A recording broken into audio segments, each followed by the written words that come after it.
Giants have blitzed on 43% of dropbacks this season, which is the second highest in the NFL, and blitzed at their highest rate of the season in week 3, which is 57%.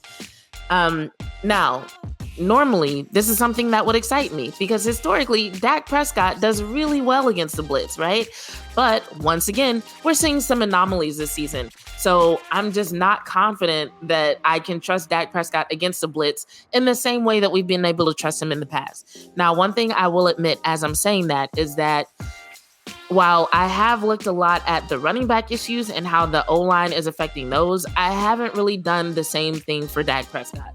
So it's very possible that the O-line issues are affecting every part of the offense. But Next Gen Stats goes on to say, Dak Prescott has completed just 13 of 29 passes, which is 44.8%, for 229 yards and 3 touchdowns against the blitz this season. His 44.8% completion rate on such passes is the 5th lowest in the NFL. Y'all, for Dak Prescott, that is crazy. For him to be the 5th worst quarterback against the blitz is bananas. It's like we're in the Twilight Zone. It's like Bizarro World Cowboys. This is not the offense that we know and love. It's things like this that make me a little bit cautious. Like, before the Ravens game, had you asked me how the next few games are going to go, I'd have been like, against the Ravens, it's a toss-up. They're a good team that struggled out the gate. We might win, we might lose. Giants, I definitely would have predicted it to be a win. But with just some of the issues that we've seen, like statistics like this, them not doing, Dak Prescott not doing well against the blitz, the defense having such a hard time with tackling, having such a hard time with running quarterbacks, like things like that do worry me. In addition to that, Daniel Jones tied his second quickest average time to throw in his career in week 3 against the Browns at 2.41 seconds. Jones was more efficient when holding on to the ball for more than 2.5 seconds, though. However, completing 9 of 13 passes for 120 yards and a touchdown. So it sounds like Daniel Jones is releasing the ball quicker than he normally does, quicker than we usually see him do, like in seasons past. But couple that with this statistic right here. Micah Parsons, is it that one? Yeah. Parsons has averaged a 3.24 second time to pressure in 2024. So think about that. Daniel Jones is getting rid of the ball in 2.41 seconds. Micah Parsons is averaging 3.24 seconds in time to pressure. And that is over a second slower than his 2023 average time to pressure. So last year, his average time to pressure was 2.31 seconds, which would still be a short enough time to pressure Daniel Jones and his almost record timing of getting rid of the ball in 2.41 seconds. But for whatever reason, this year, which is why I said earlier that comment about what's affecting his game, you're definitely right in thinking something is affecting his game. I just don't think it's his weight. But this year, he's over a second slower. Over a second slower, that's pretty major. And there are definitely going to be some people who want to point to this scheme. Like, oh, it's a new scheme. He's having to get used to it. The adjustment is causing him to have to delay a little bit. Very possible. But in terms of actual facts, I don't know. But that is one of the things that I see as an issue. So now we're compounding several facts. This season, Daniel Jones is one of the best quarterbacks in the top 5 when it comes to getting yards on QB rushes. The Dallas Cowboys, however, are one of the worst defenses when it comes to defending against QB rushes, and they're having trouble tackling. And Daniel Jones, even when he doesn't rush, is getting rid of the ball in a very quick time.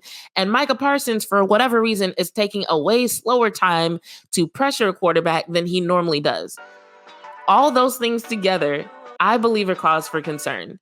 So, yes, shout out to the people who are like, there's no reason to be scared of Daniel Jones. There's no reason to be scared of the New York Giants. I truly hope you're correct.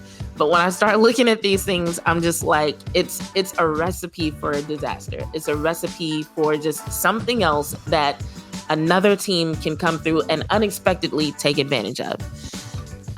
Let's see if there's anything else interesting here about Micah Parsons. They say Parsons led the NFL in total pressures in 2023 with 99 and in 2022 with 88.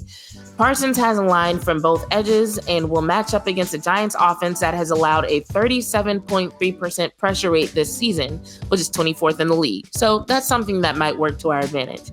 with right tackle Jermaine Illuminor, I hope I'm saying his name right, Illuminor, allowing a team-high 13 pressures on 119 total pass blocking snaps, which is 10.9%. And as far as his pressure rate this season, Micah Parsons has generated 16 pressures on 80 pass rushes this season, which is 20%, with 4 pressures coming in under 2.5 seconds. So although his average is a little bit long, he is able to get those quick pressures in sometimes. So all hope is not lost. It's just when we look at the averages, things look a little bleak. Okay, Daniel Jones. Jones has completed just 40 of 69 pass attempts for 340 yards, 1 touchdown, and 1 interception against zone this season. So that's basically a 58% completion rate against zone. That 58% completion rate against zone is the second lowest in the NFL. So what does that tell us? Like, Cowboys should be playing zone on Thursday. The Cowboys have played zone coverage on 73% of dropbacks this season, which is 14th in the NFL, up from 18% last season, which was 32nd in the NFL. They have allowed the lowest success rate in zone coverage in 2024. So when it comes to advantages for the Cowboys, that's probably the biggest one. It's the fact that they've been running zone a lot. It's one of the things that they seem to be successful at, and Daniel Jones seems to struggle with it somewhat. Now, here's what might happen. If Daniel Jones is not doing well in terms of completion rate against zone, and the Cowboys are running zone often and they seem to be good at it, then what the Giants might do is turn to the run game. Because like we just figured out, teams are running the ball on the Cowboys more than teams are running the ball on any other team. And stuff like this is why. It's like, okay, y'all actually do have the tools and a plan for the passing game. Daniel Jones isn't good against his own, but y'all aren't good at tackling. Y'all aren't good at mitigating yards accrued by QB rushes. And we have the 4th best QB rusher in the entire league. So why would we, the Giants, do something that we don't believe will work, especially if they actually try it and it's really not working? Like, they might try it. Like, it might be part of the game plan and they try it and they're like, you know what, this actually isn't working. Let's go to something that at least on paper should work. And at that point, the game could get ugly. And then you compound on top of that the fact that it's supposed to be raining anyway. That just gives them even more of a reason to be like, yo, we're going to abandon the passing game and just go for what seems to be working against the Cowboys. So while that little bit of information does excite me in the sense that I'm like, okay, dope, Daniel Jones struggles against something that the Cowboys are actually really good at. There's every reason to believe that they're going to do what other teams are doing and just run the ball way more than anybody expects them to, whether it's by the quarterback or by one of their running backs. So we'll see what happens there. But that's one prediction that I am willing to make. I hate making predictions, but what I do anticipate is that Daniel Jones is going to struggle when it comes to passing because of the Cowboys zone, because it's going to be raining, and they're going to start running the ball. Now, what happens from there is going to depend a lot on what the Cowboys are able to get done in terms of being a little bit more cohesive on the defensive line and stopping the run. So we shall see. Let's see. We already talked about the Cowboys allowing the most rushing yards. We don't need to go over that again. I'd love to forget it. Malik Neighbors has caught 8 of 11 targets on hitch routes for a league-high 77 yards.